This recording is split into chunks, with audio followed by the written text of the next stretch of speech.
녹내장은 크게 고환압형과 저환압형으로 나뉘고 여기서 다시 굉장히 여러 가지로 갈라지는데 원인이 뭐냐에 따라서도 나뉘고 원인이 명확한 경우도 있지만 원인이 없는 경우가 사실은 훨씬 많거든요. 그래서 크게는 고환압형, 저환압형 그리고 급성과 만성으로 나뉘는데 대부분의 녹내장은 만성인 경우가 더 많고요. 급성으로 생기는 거는 일부에서 포도막염과 동반된 형태의 급성 녹내장, 안압이 갑자기 오르는 경우 또는 외상을 입은 다음에 갑자기 안압이 높아지는 경우 또 그 외에는 급성 폐쇄각 녹내장이라고 해서 노화에 따라서 눈 안에 있는 수정체의 부피가 변하면서 생기는 녹내장 이렇게 급성은 그렇게 많지 않고 대부분의 녹내장은 만성으로 진행한다고 보시면 됩니다.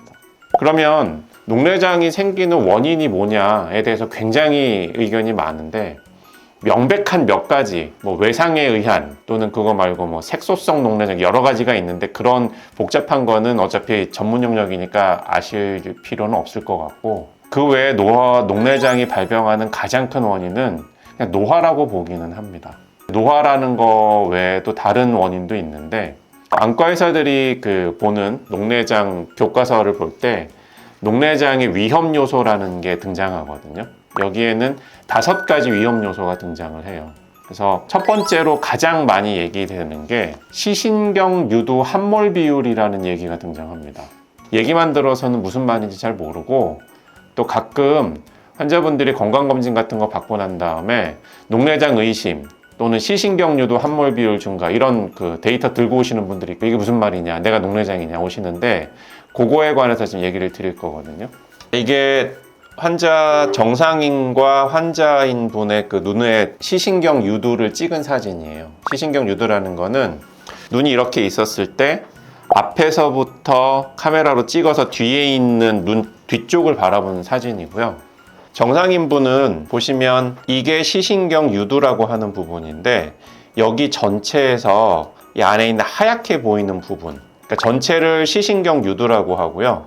가운데 하얗게 보이는 부분을 함몰이라고 표현하는데 이 시신경 전체에서 하얗게 보이는 부분이 차지하는 비율이 50%를 넘으면은 녹내장을 강하게 의심하라 라고 얘기합니다. 그래서 이쪽에 보이는 사진은 정상인의 시신경 유두를 찍은 사진이고 그냥 얼핏 봐도 대충 생각해 봐도 전체에서 하얀 부분이 차지하는 비율은 한 30-40%밖에 안 되겠죠.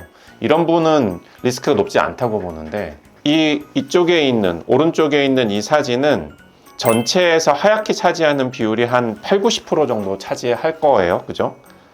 이분은 녹내장 말기에 도달해 갖고 거의 실명 지경에 도달하신 분이긴 하거든요. 물론 이 하얀 부분이 큰 시신경 유두 함몰 비율이 50%를 넘는다고 하면 무조건 녹내장이 생기느냐 그건 아니에요. 제가 뭐라고 비유를 하냐면 비만인 사람은 고혈압, 당뇨, 고지혈증이 반드시 생기냐 그건 아니죠. 생길 가능성이 높다라고 얘기하는 거잖아요. 그래서 모양이 원래 그렇게 생겼는데 녹내장이 진행 안 하는 사람이 거의 대다수고 하지만 형태적인 유사성이 있을 경우에 좋지는 않다고 보는 거죠. 두 번째 위험 요소는 만 40세를 넘으면서 노화가 이제 급격하게 진행하는데 이에 따라서 이제 위험도가 올라간다고 보는 거죠.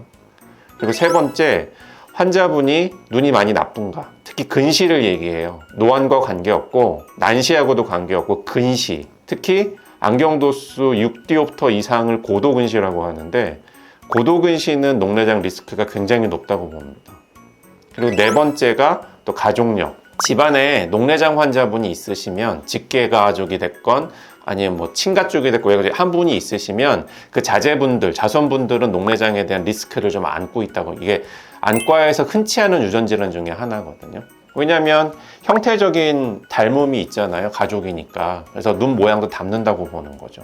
다섯 번째는 흑인인데 우리나라하고는 관계없으니까 그래서 녹내장의 위험 요소 얘기할 때 그 4가지를 얘기를 드리고요. 그 중에서 한 2가지만 해당되고 고위험군으로 분류를 하거든요. 근데 이제 가족력은 하나만 있어도 그렇게 좋게 보지는 않기 때문에